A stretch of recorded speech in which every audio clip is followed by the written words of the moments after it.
तो अब chapter number 3 जो है वो हमें डिस्कस करना है। मेरी आवाज़ आ रही है, क्लियर है? कंफर्म कर दो। 3.1 बोलते हैं, if the solution of a quadratic equation has to values 0 and 4, the equation is. अगर एक क्वाड्रेटिक इक्वेशन का जो सोल्यूशन है, यानी कि जो एंड में एक्स की वैल्यूज आती हैं वो 0 और 4 है, तो इनमें से वो कौन सा क्वाड्रेटिक इक्वेशन है। अब इसमें आप कर ये सकते हो कि आप जो है ना वो 0 और 4 की वैल्यूज जो हैं वो चारों आंसर्स में सब्स्टिट्यूट करो और अपना आंसर चेक कर लो। मिसाल के तौर पर लेट से अगर मैं यहाँ पर x² - 4 = 0 में x की जगह 0 लिखता हूँ, तो ये 0² - 4, 0² - 4 यानी कि लेफ्ट हैंड साइड कितनी बनती है सर? -4 बनती है। क्या वो 0 के बराबर है? नहीं, तो ये आंसर नहीं हो सकता। x की एक वैल्यू 0 थी ना, तो हमने x की जगह 0 लिखा, 0² - 4 यानी कि लेफ्ट हैंड साइड जो है वो सॉल्व करी तो -4 बनी। वो 0 के बराबर नहीं है, इक्वल्स टू के राइट साइड के बराबर नहीं है, तो ये आंसर नहीं हो सकता। इसी तरह से b देखते हैं। x² की जगह अगर 0 लिखूं, 0² + 16, तो आंसर बनता है 16। वो 0 के बराबर थोड़ी है, तो ये भी आंसर नहीं हो सकता। इसी तरह से यहाँ पर c में x² की जगह 0 लिखूं, तो 0 का स्क्वायर -16, वो -16 बनता है। लेफ्ट हैंड साइड -16 बनती है, वो 0 के बराबर नहीं है, तो ये भी आंसर नहीं हो सकता। आखिरी वाला अगर मैं देखूं, तो मैं अगर x² की जगह लिखूं 0, 0 का स्क्वायर और -4 और वापस से x आ रहा है, तो उसकी जगह अगेन 0 लिखूं, इसको सॉल्व करूं तो ये 0 बनता है, राइट हैंड साइड के बराबर है। एक बात। फिर x = 4 चेक करने के लिए x की जगह 4 लिखूं, तो 4² - 4 × 4, तो 4² = 16 -4 × 4 = 16, ये भी 0 बनता है। तो डी आंसर होगा, क्योंकि डी जो है वो इन दोनों सॉल्यूशंस को सेटिस्फाई कर रहा है। लेफ्ट हैंड साइड पर x डालते हैं तो राइट हैंड साइड वाला आंसर आ जाता है। 3.2 में बोलते हैं, इफ x की पावर -1 इज इक्वल्स टू 5 की पावर -1 प्लस 7 की power -1, then x is. Calculators आपके पास अलाउड हैं, एग्जाम में कैलकुलेटर्स अलाउड हैं, तो सीधा सीधा सा काम ये करना है, 5 की पावर -1 डालो, प्लस करो उसमें, 5 की पावर -1 डालकर उसमें प्लस करो 7 की पावर -1। एक मिनट, 5 की पावर -1 प्लस 7 की पावर -1, तो ये 12/35 बनेगा। यानी कि x की पावर -1 जो है वो 12/35 बनेगा। अच्छा, अगर x की पावर यहाँ पर -1 है, ठीक है ना, तो इसको आप 1/x भी लिख सकते हो। अगर x की पावर -a हो तो वो 1/x की पावर a बन जाता है, is equals to 12/35, cross multiply करो। 35 जो है वो 1 से मल्टीप्लाई होगा 35, और 12x से मल्टीप्लाई होगा 12x, और फिर 12 लेफ्ट साइड पे आ जाए तो 35/12 इज इक्वल्स टू x, यानी कि बी आंसर होगा। काइंडली मुझे कंफर्म कर दो कि आवाज़ क्लियर है, सारी चीज़ें सही हैं। अगला बोलता है, roots of the equation are, यानी कि इसके दो आंसर्स बताओ। तो 4y - 3 इज इक्वल्स टू, अगर 0 है तो y जो है वो -3 राइट साइड पर गया 3 बना, और 4 जो है वो मल्टीप्लाई हो रहा है राइट साइड पर गया डिवाइड हुआ, तो 3/4। दूसरी जगह पर 2y + 5 जो है वो अगर 0 है तो 5 राइट साइड पर गया -5, और 2 जो यहाँ पे मल्टीप्लाई हो रहा है राइट पर गया डिवाइड, तो y जो है वो -5/2, यानी कि 3/4 और -5/2, सी आंसर होगा। अगले सवाल पर चलते हैं। 3.4, if 7x - 5y is equals to 13, 2x - 7y is equals to 26, then 5x + 2y is। तो 5x + 2y क्या होगा? अच्छा देखो, 5x कैसे बन सकता है? 7 में से 2 माइनस करेंगे तो 5 बनेगा, हाँ। -5y में से -7 करेंगे, -7y करेंगे तो +2 भी बन जाएगा। तो मैं करता ये हूँ कि पहली वाली इक्वेशन में से दूसरी वाली इक्वेशन को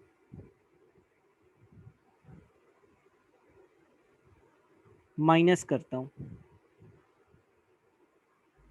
7x minus 2x 5x, minus 5y minus minus 7y, तो माइनस माइनस प्लस, तो माइनस 5y प्लस 7y यानी कि plus 2y। 13 minus 26 minus 13, D answer होगा। दूसरा तरीका ये कि x और y की वैल्यू पूरी की पूरी कैलकुलेट करो और फिर सब्सिट्यूट करो x और y की जगह 5x प्लस 2y में। हाँ भाई कंफर्मेशन दे दो मुझे, आवाज़ आ रही है। 3.5 x root of 0.25 is equals to 5, then x is, तो भाई सीधी सी बात है 5 डिवाइडेड बाई रूट ऑफ 0.25, क्योंकि रूट ऑफ 0.25 x से मल्टीप्लाई हो रहा था, राइट पर आएगा तो डिवाइड होगा।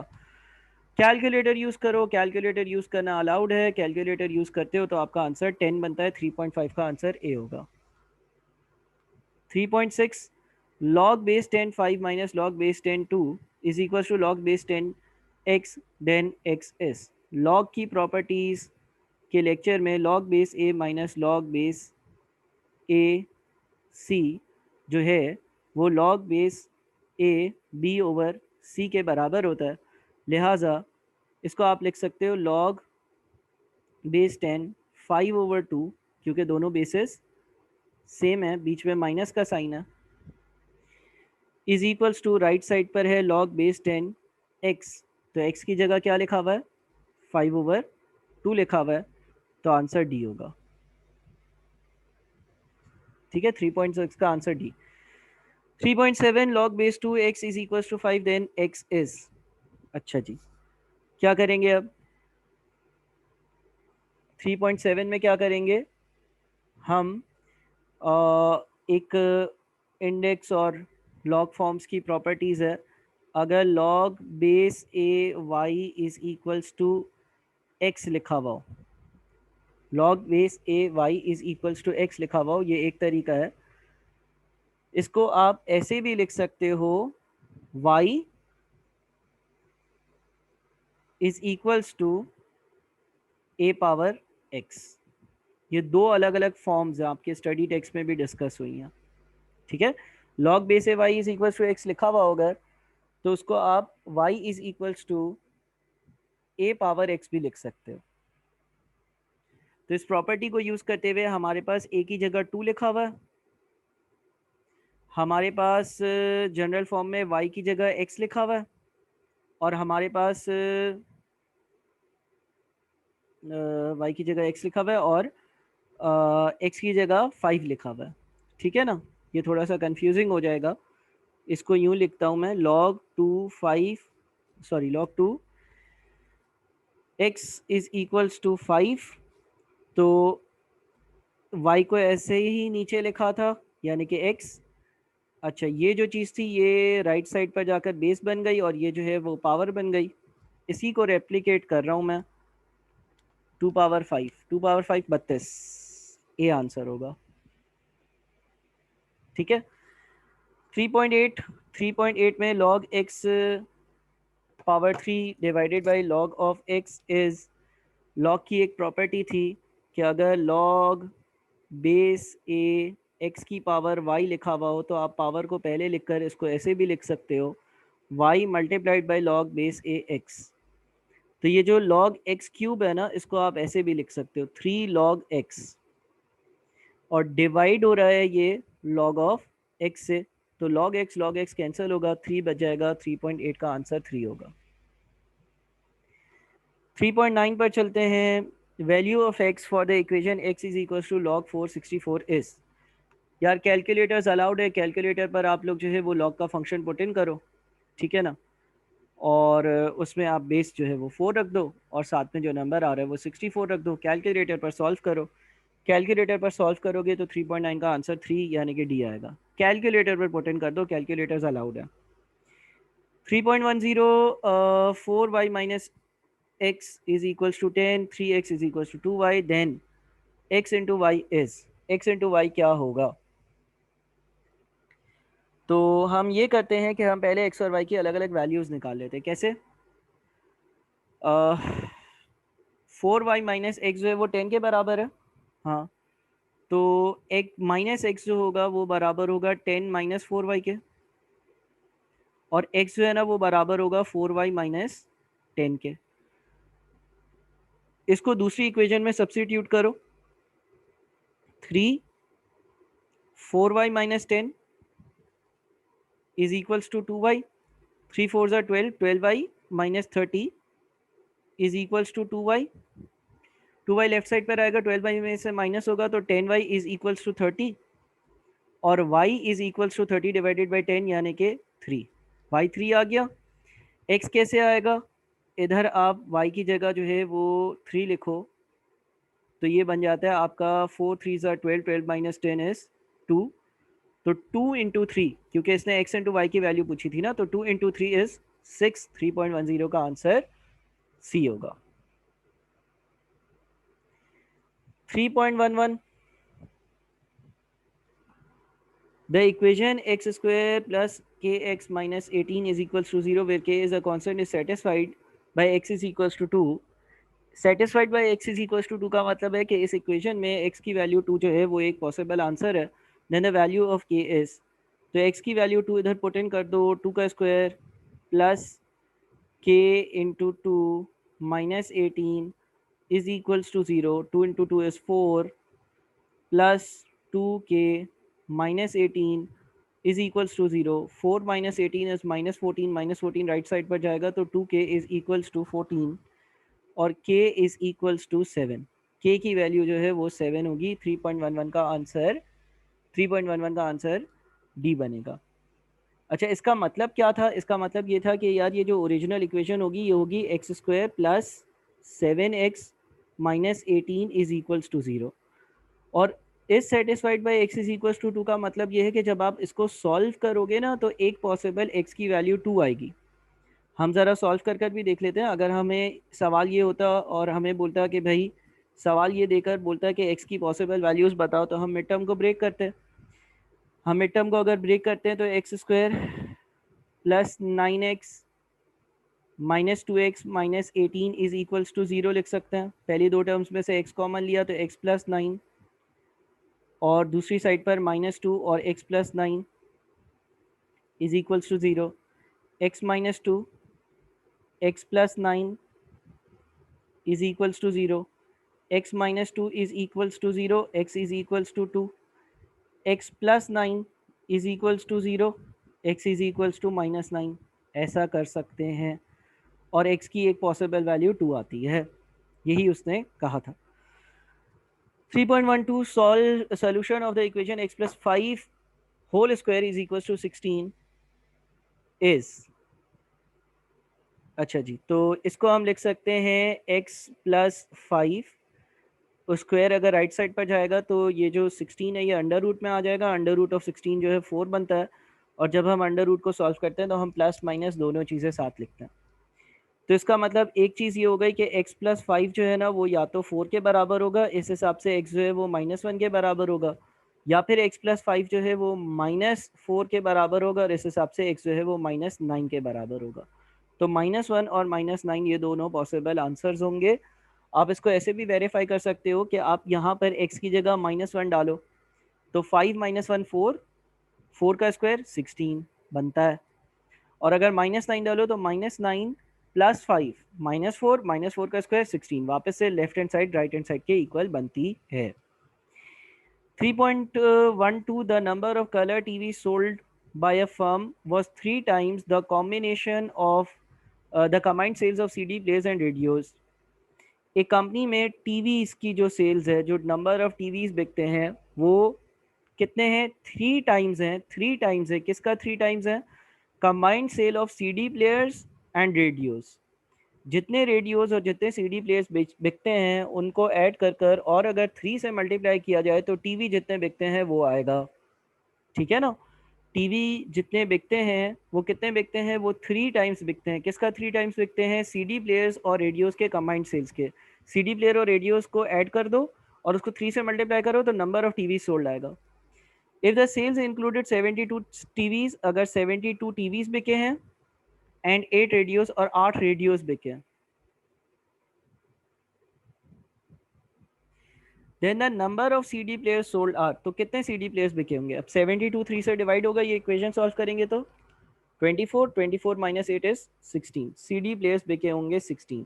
और इसके कहे हुए बात को भी अगर तुम कंफर्म करोगे, 16 CD प्लेयर्स बिके हैं, 8 रेडियो बिके हैं 24 पे, 3 से मल्टीप्लाई करोगे तो नंबर ऑफ टीवी सोल्ड यानी कि 72 आ जाएगा। तो आंसर है सी यानी कि 16। 3.14 करते हैं। Given that 8x square minus 2xy minus 3y square is equals to 0, then y in terms of x is, y in terms of x is यानी कि y लेफ्ट हैंड साइड पर और x राइट हैंड साइड पर ऐसा कुछ करना। तो 3.14 को सॉल्व करने के लिए हम मिड टर्म को ब्रेक करते हैं। 8x स्क्वायर, अच्छा बीच में हम लिख देते हैं ये जो 2xy है ना, इसको हम लिख देते हैं -6xy plus 4xy minus 3y square is equals to 0। Sir ऐसा किस तरह से, किस लॉजिक से किया? तरीका ये होता है कि अगर आप इसको ब्रेक कर रहे हो, बीच वाली टर्म को -2xy को ब्रेक कर रहे हो, तो इसको जब सॉल्व करो तो वापस से -2xy बने, यानी कि -6xy और प्लस 4xy को जब मैं सॉल्व करूंगा तो -2xy बनेगा, बिल्कुल बनेगा। एक चीज़, दूसरी चीज़ यहाँ पर एक चीज़ आ रही है -6 और एक चीज़ आ रही है +4, दोनों को मल्टीप्लाई करूंगा तो कितना बनता है? -24 बनता है। दूसरी चीज़ ये होती है कि पहला नंबर 8 और आखिरी नंबर -3 मल्टीप्लाई करो तो जो आंसर बन रहा है विच इज़ -24, इन दोनों नंबर के मल्टीप्लिकेशन से भी वही बनना चाहिए। इस लॉजिक के हिसाब से मैं ब्रेक करता हूँ। अब पहले जो दो टर्म्स हैं इसमें से आप 2x को कॉमन ले सकते हो, 2x को कॉमन लोगे तो 4x माइनस 3y बच जाएगा।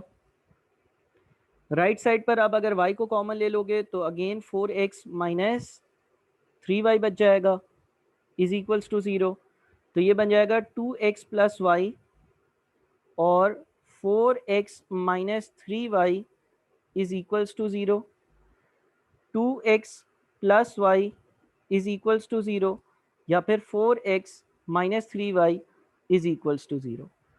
अब इस हिसाब से y is equals to -2x और इस हिसाब से -3y is equals to -4x और y जो होगा वो होगा 4/3x। तो -2x और 4/3x ये दो आंसर्स होंगे, यानी कि 3.14 का आंसर होगा बी। 3.15 एक्सपोनेंशियल फंक्शन e की power 4x is equals to 7 and ln7 is equals to 1.95 then x is। करते हैं इसको सॉल्व।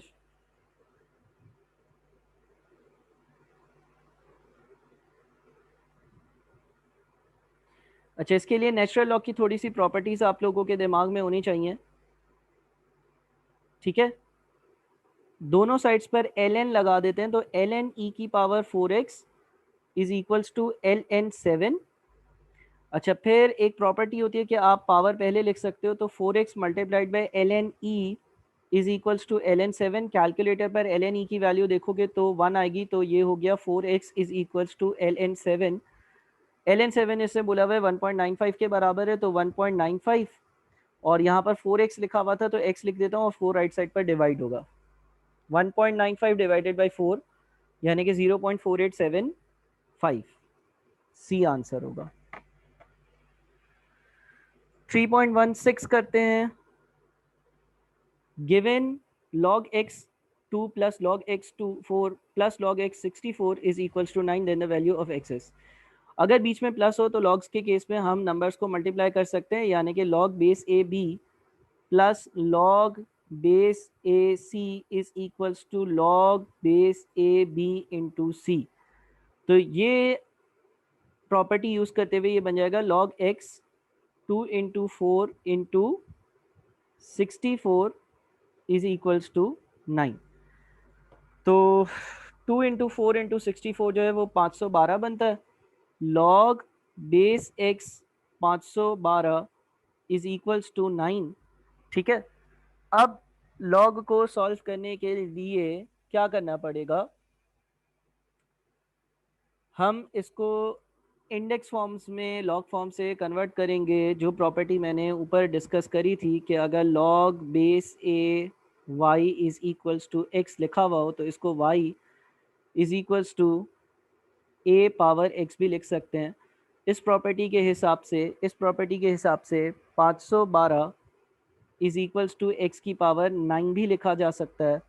अच्छा, 512 एक्स की पावर 9 आ गया, एक्स की पावर 9 लेफ्ट साइड पर आएगा तो 512 की पावर 1/9 हो जाएगा। तो 512 की पावर 1/9 ये बन जाता है आपका 2, यानी कि एक्स की जो वैल्यू होगी ना वो होगी 2। तो आंसर आ गया ए। 3.17 value of x if ln 3 plus 2 times ln of x is equals to ln x plus 2 is। अच्छा जी, अगेन बीच में प्लस का साइन है तो हम इसको, अच्छा पहले तो ये ln 3 is equals to ln x square भी लिख सकते हैं। वो प्रॉपर्टी थी ना कि अगर पावर हो तो पावर को पहले लिख सकते हो, यानी कि ln x की पावर 2 हो तो वो 2 इंटू ln x भी लिखा जा सकता है। इस प्रॉपर्टी को मैंने रिवर्स इस्तेमाल किया। Is equals to ln x plus 2। अच्छा जी, अब क्या करेंगे, बीच में प्लस का साइन है तो ये हो जाएगा ln 3x square is equals to ln x plus 2। ln खत्म हो जाएगा तो 3x square is equals to x plus 2। फिर ये हो जाएगा 3x square minus 2 is equals to 0। बीच वाली टर्म ब्रेक की, 3x स्क्वायर माइनस हम लिख सकते हैं -3x plus 2x minus 2 is equals to 0। 3x common लिया तो x माइनस 1 प्लस 2 कॉमन लिया तो x minus 1 is equals to 0। 3x plus 2 और x minus 1 is equals to 0। या अगर 3x प्लस 2 जो है वो 0 के बराबर है तो x जो होगा वो -2/3 होगा। अगर x माइनस 1 जो है वो 0 के बराबर है तो x जो है वो 1 होगा। तो -2/3 और 1 यानी कि बी आंसर होगा। इसके बाद भाई log 2 की वैल्यू, log 3 की वैल्यू, log 7 की वैल्यू दी हुई है, then the value of log 14। अब ये सवाल ऑब्सोलीट हो गए हैं। आप अपने कैलकुलेटर में log की प्रेस करो और आप √14 प्रेस कर कर और अपना आंसर निकाल लेना। ठीक है ना, √14 जो भी बनता है लॉग के साथ वो चीज़ लगाओगे ना तो आपका आंसर 0.57306 के आसपास आ रहा होगा, यानी कि 3.18 का आप कह सकते हो कि जो आपका आंसर होगा वो ए होगा। प्रॉपर्टीज़ यूज़ करने की ज़रूरत नहीं है, पहले ये सवाल जो है वो इसमें हम सब्सिट्यूट कर कर प्रॉपर्टीज़ यूज़ करते थे। बहरहाल कर कर चलो दिखा देता हूँ। log 14 पावर 1/2 इसको लिख सकते हैं, फिर 1/2 पीछे आएगा तो ये log ऑफ 14 हो जाएगा। फिर log ऑफ 14 को हम कैसे लिख सकते हैं, हम log ऑफ 14 को log 7 प्लस log 2 लिख सकते हैं। वही प्लस हो बीच में तो मल्टीप्लाई होता है। फिर 7 की जगह ये वाली वैल्यू डालो, log 2 की जगह ये वाली वैल्यू डालो और फिर 1/2 से मल्टीप्लाई करो। लेकिन अब ये सवाल ऑब्सोलीट है, ठीक है ना। अगला सवाल,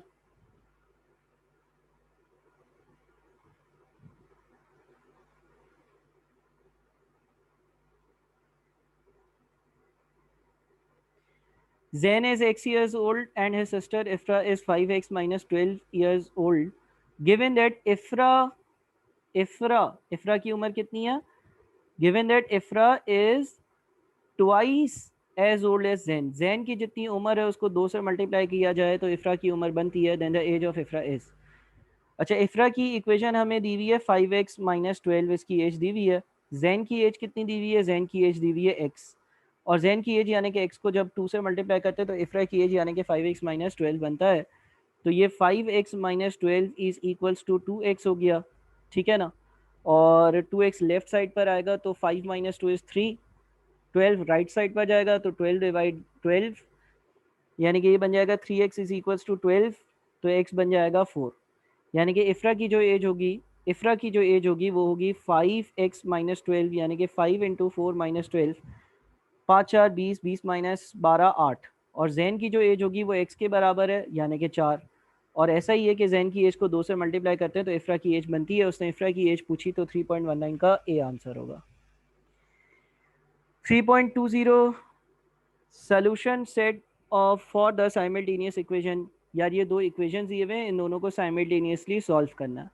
कैलकुलेटर पर भी कर सकते हो कैलकुलेटर पर भी कर सकते हो, ठीक है। नॉर्मली भी साइमल्टेनियसली मैंने बहुत सारे सवाल सॉल्व किए तो इसको मैं सॉल्व नहीं करता। एक और तरीका भी आप अप्लाई कर सकते हो कि ये जो आंसर्स है ना ये 1 बाई 1 ऊपर पुट करो। फॉर एग्जाम्पल पहले आंसर 2,5 है, एक्स की जगह 2 लिखता हूँ, तो 2 into 2 4, -3 into 5 is 15, 4 minus 15 is -11। 19 बन रहा है? नहीं, 19 नहीं बन रहा, ये आंसर नहीं हो सकता। फिर -2 -5 है, अच्छा तो इसी में पुट करते हैं, 2 इंटू -2 इज -4, और -3 into -5 is minus minus plus, 3 5 सा 15, तो ये बनता है 11। क्या 19 बन रहा है? नहीं, तो ये आंसर नहीं हो सकता। अच्छा, -2 और 5 पुट इन करते हैं, 2 इंटू -2 इज -4, और -3 इंटू 5 इज -15। कितना बनता है? -4 -15 -19 बनता है। 19 बनता है? नहीं, ये आंसर नहीं हो सकता। अच्छा, 2 -5 पुट इन करते हैं, 2 इंटू 2 इज 4, और -5 into -3 is minus minus plus 15। कितना बनता है? 19 बनता है। हाँ, 19 बनता है, तो ये आंसर हो सकता है। इसमें भी चेक करें अगर, तो 3 इंटू 2 इज 6, और 2 इंटू -5 इज -10, 6 -10 इज -4। ये एक और तरीका था सवाल को सॉल्व करने का कि आंसर्स को पुट इन कर कर कर चेक कर लो, डी आंसर बन रहा है, वरना आप नॉर्मली भी सॉल्व कर सकते हो, वो भी हमने सीखा हुआ है। 3.21 पर आते हैं। 10 years ago the age of a father was 4 times of his son। आज आज से 10 साल पहले, ये टुडे है,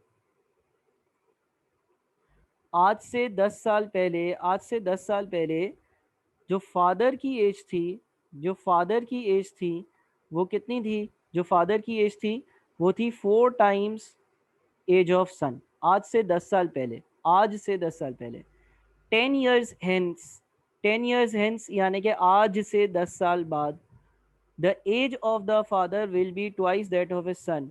जो फादर की उम्र होगी वो सन की उम्र के ट्वाइस होगी। The present age of the father and the son is. आज फादर और सन की एज क्या है? आज के दिन फादर और सन की एज क्या है? अच्छा, एज्यूम कर लो आज से 10 साल पहले, आज से 10 साल पहले एज्यूम कर लो कि सन की एज थी एक्स।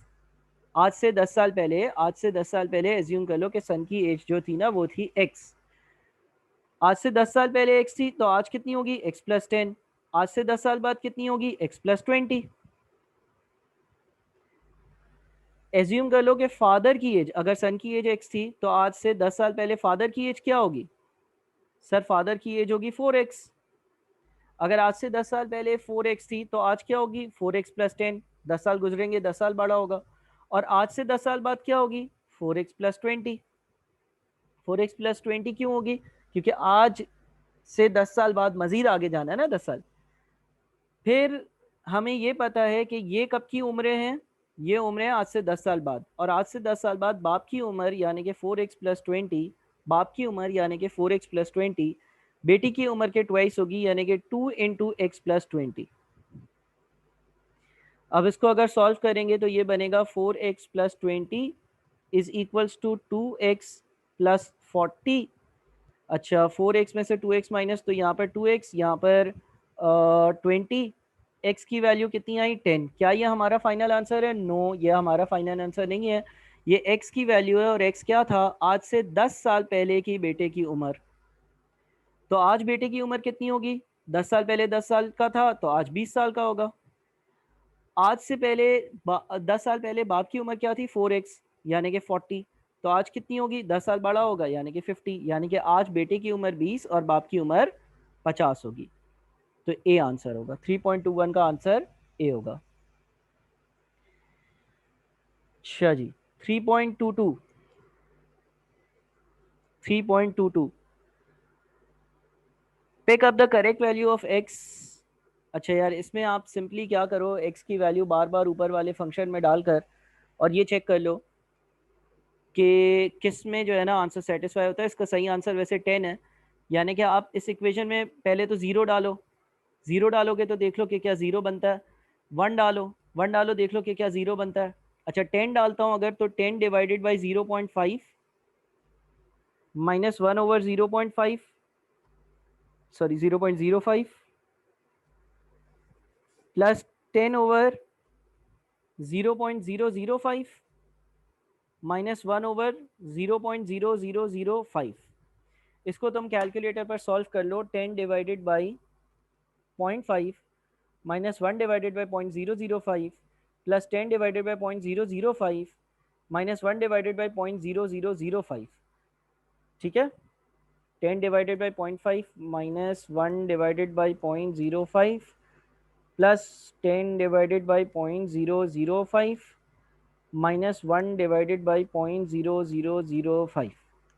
तो जीरो आंसर बनता है, यानी कि 3.22 का आंसर सी होगा। 3.22 का आंसर सी होगा, सही आंसर है। 3.23 पर आते हैं। Solution of the equation is, simultaneously आपको सॉल्व करना है, साइमल्टेनियसली आपको सॉल्व करना है। साइमल्टेनियसली बहुत सारे सवाल सॉल्व किए हैं, तो इसको यार मैं स्किप करता हूँ। ठीक है ना, वही आपने एक्स और वाई की दो इक्वेशंस दी हुई हैं, उससे आपको पूरा का पूरा सवाल सॉल्व करना होगा। ठीक है, हो जाएगा इंशाल्लाह, इंशाल्लाह हो जाएगा। आप लोग ट्राई करना, थोड़ा सा मुश्किल है लेकिन कुछ आप लोग भी कर लो।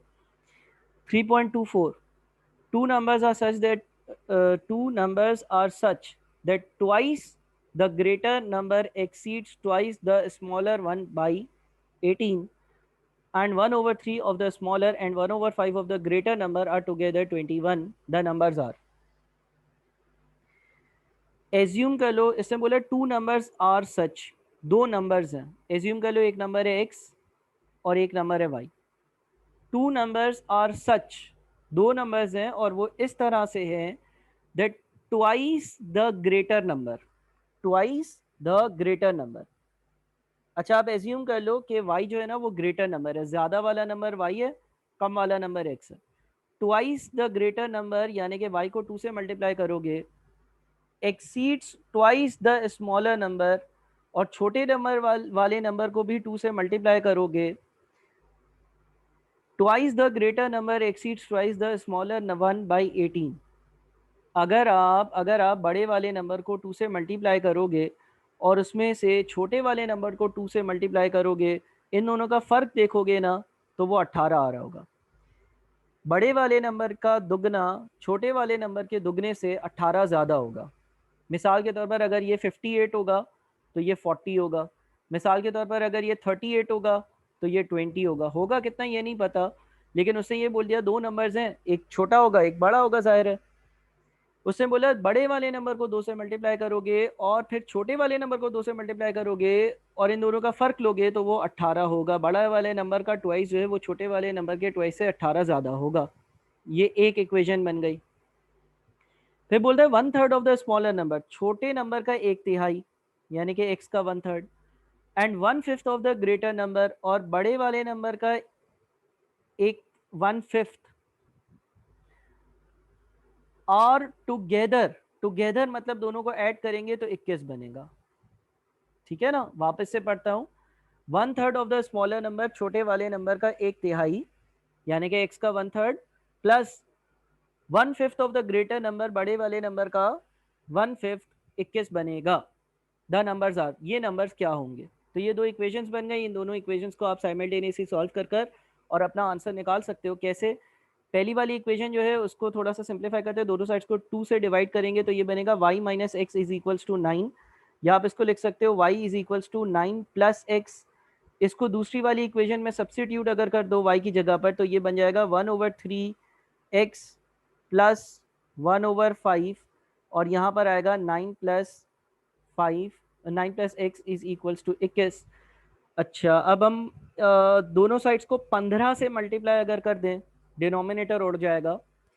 तो 15 इंटू 1/3 कितना होता है? 15 इंटू 1/3 जो है वो 5 बन जाता है, ये 5x बन जाएगा। अच्छा, 15 इंटू 1/5 कितना होता है? 15 इंटू 1/5 3 होता है, ये 3 बन जाएगा। ब्रैकेट में 9 plus x is equals to 21 है, ये बन जाएगा 5x plus 18 27, 27 plus 3x plus 21। अच्छा, 5 3 8, 8x is equal to 21 minus 27 यानी कि -6। कुछ गड़बड़ कर दी है लगता है मैंने, एक मिनट। 1/3x था और 1/5, अच्छा ये ब्रैकेट में 9 था, ठीक है, इज इक्वल टू 21। यही बोला था ना इसने, हाँ यही बोला था। y की जगह 9 प्लस एक्स लिखा, 1/3, 1/3 जब 15 से मल्टीप्लाई हुआ तो 5x आ गया, ठीक है। और 15/5 जो है वो 3 बनता है, 27। क्या गड़बड़ कर रहा हूँ मैं? कोई गड़बड़ नज़र आ रही है? कोई तो गड़बड़ कर रहा हूँ मैं। वापस से जरा सवाल पढ़ते हैं। सवाल में ये इक्वेशन तो सही बनाई है, 2y - 2x = 18 और 1/3x + 1/5y = 21। ठीक है, फिर ऊपर वाली इक्वेशन को 2 से डिवाइड किया तो 2y जो है वो y बन गया, -2 जो है वो -x बन गया, 18 जो है 9 बन गया, फिर ये 9 + 5 भी बन गया, 9 + 5 भी बन गया। अच्छा, इसको फिर मैंने दूसरे में सब्स्टिट्यूट किया, x एज इट इज़ रहने दिया, ठीक है। और y की जगह मैंने 9 + x लिखा और ये 21 है। अच्छा, 5x, दोनों साइड्स को, हाँ ये इसको 15 से मल्टीप्लाई करना भूल गए ना, दोनों साइड्स को 15 से मल्टीप्लाई किया ना। 21 को 15 से करेंगे तो ये 315 भी तो बनेगा। अच्छा, 315 -27 288 बनता है, डिवाइडेड बाई 8। तो x की वैल्यू जो है वो बनती है 36। अब x जब 36 बन रहा है, y जो है वो 9 + 36 है, यानी कि y बन रहा होगा 45। तो 45 और 36, 45 और 36 ये वो दो नंबर्स होंगे, ठीक है। स्क्रीन किसी को भी नजर नहीं आ रही है क्या?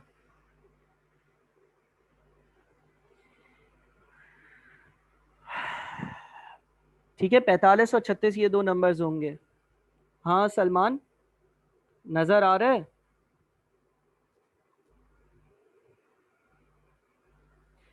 आ रहा है भाई सलमान को नजर। अच्छा, the solution of the equation, इस इक्वेशन को सॉल्व कर कर इसका सोल्यूशन निकालना है। यार अब ये सवाल तो बड़ा आसान है, एक्स की वैल्यू निकालनी है, वही मल्टीप्लाई डिवाइड आगे पीछे लेकर गए, तो इसको छोड़ देते हैं। 3.26 मैं करवाता हूँ। A piece of iron rod cost 60। Iron की एक रॉड है, उसका एक पीस जो है ना, उसका खर्चा जो है ना वो 60 है। अच्छा, आती कैसी है ये रॉड के खर्चा कैसे आता है? क्वांटिटी जितना भी मीटर होगा मल्टीप्लाइड बाय प्राइस पर मीटर, इससे टोटल कॉस्ट आ जाएगी। एज्यूम कर लो कि x मीटर्स आपने खरीदा और 1 मीटर y का है, तो x इंटू वाई जो है वो 60 बनेगा। ऐसे ही निकालना है ना किसी चीज़ की कॉस्ट, कि उसकी जितनी भी क्वांटिटी है उसको प्राइस पर क्वांटिटी से पर मीटर से मल्टीप्लाई किया, अगर मीटर्स में रॉड है तो मीटर्स को प्राइस पर मीटर से मल्टीप्लाई किया तो टोटल कॉस्ट आ गई। तो हमने एज्यूम कर लिया कि भाई x क्वांटिटी थी, y से मल्टीप्लाई किया तो 60 की कॉस्ट आ गई। अब बोलते हैं if the rod was 2 meters shorter, अगर रॉड 2 मीटर शॉर्ट होती, यानी कि x नहीं होती बल्कि x - 2 होती, एंड ईच मीटर कॉस्ट ₹1 मोर, और हर मीटर 1 रुपया महंगा होता है, यानी कि y नहीं y+1 का होता, the cost will remain unchange, तो भी जो कॉस्ट होती वो 60 ही होती। The length of the rod is, बताओ अब जो रॉड है उसकी लेंथ क्या होगी। सेकेंड वाली इक्वेशन को मल्टीप्लाई करते हैं, एक्स वाई से मल्टीप्लाई होगा, एक्स इंटू वाई, फिर एक्स जो है वो 1 से मल्टीप्लाई होगा प्लस एक्स, फिर -2 जो है वो वाई से मल्टीप्लाई होगा -2y, फिर -2 जो है वो 1 से मल्टीप्लाई होगा -2 is equals to 60। X y की जगह 60 लिखूंगा, 60 is equals to x -2y - 2 is equals to 60। 60 में से 60 माइनस होगा तो 0 हो जाएगा, ठीक है ना। 60 में से 60 माइनस होगा तो 0 हो जाएगा, यानी कि ये बच जाएगा हमारे पास x - 2y - 2 is equals to 0। अच्छा जी, पहली वाली जो इक्वेशन है वो है x into y is equals to 60। इससे मैं ये भी कह सकता हूँ कि y जो है ना वो 60/x के बराबर है। तो इसको हम यूं भी लिख सकते हैं, x - 2, y की जगह हम लिख देते हैं 60/x -2 इज इक्वल्स टू 0। दोनों साइड्स को हम x से मल्टीप्लाई करते हैं ताकि डिनोमिनेटर का x जो है वो गायब हो जाए। तो x square minus 120 minus 2x is equals to 0। अच्छा, फिर x square minus 2x minus 120 is equals to 0। अब इसको अगर आप सॉल्व करोगे तो आपको x की वैल्यू मिल जाएगी। इसको अगर सॉल्व करते हैं तो मिड टर्म को ब्रेक करते हैं। मिड टर्म को कैसे ब्रेक कर सकते हैं, कौन से दो नंबर्स में ब्रेक कर सकते हैं मिड टर्म को? 12 और 10।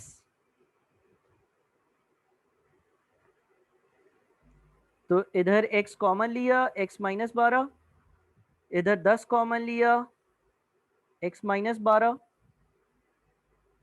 तो ये बन गया x प्लस 10 और ये बन गया x minus 12 is equals to 0।